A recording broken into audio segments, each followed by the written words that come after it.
Hiro Hamato spends much of his time hustling people in robot fighting matches and getting into trouble. His brother Tadashi, who is concerned that he's wasting his talent, shows him the school where he and his friends are developing new and interesting inventions, including his own invention, Baymax, a personal healthcare robot.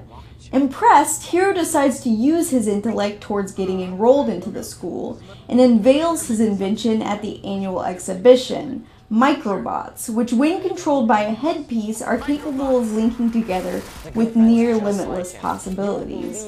He gets into the school, but shortly after he's accepted, the building where the exhibition is being held catches fire, with the head of the robotics program still trapped inside. Hiro's brother goes in after him right before the building explodes, and they are both killed.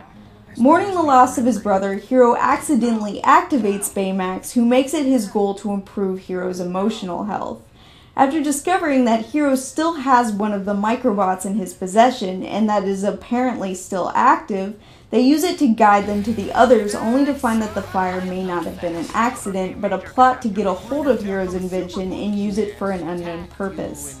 Hiro upgrades Baymax so that he can unmask and capture the culprit responsible for his brother's death. As far as superhero movies go, Big Hero 6 is a decent insert into the genre. It serves as a pretty good origin story, as well as being dramatic and interesting enough to exceed quite a few of the live-action films made for adults. It doesn't shy away from slightly darker elements like personal loss and the line between revenge and justice, and it has some great characters and even a villain with more depth than the average Disney baddie who's evil just because. Baymax is awesome, right up there with lovable side characters like Toothless and the Iron Giant in terms of lovability. He's definitely the clear winner of the film, getting a vast majority of the laughs and being basically impossible to dislike. But in addition to him, the main character is also likable, as well as the other characters in the film who are pretty quirky and unique. The animation is of course good, and the design of the city is fantastic. The bustling, high-tech, semi-Japanese setting is impressive and visually pleasing, and the design of the characters in their superhero suits are colorful and interesting. It does a good job of sucking you in and building a believable world in which these characters and inventions can exist. The story, though very similar to many other superhero movies, but with an obvious Disney influence, does a decent job of hitting all of the points a good superhero movie should hit, and should not disappoint Disney lovers as well as fans of the growing number of comic book films. If I had one complaint, it would be that the movie has a few minor issues in the third act, in terms of things that could be seen as minor plot holes, that might have been explained a little better or could have easily been fixed with a few changes to the writing. And the ending was a bit predictable.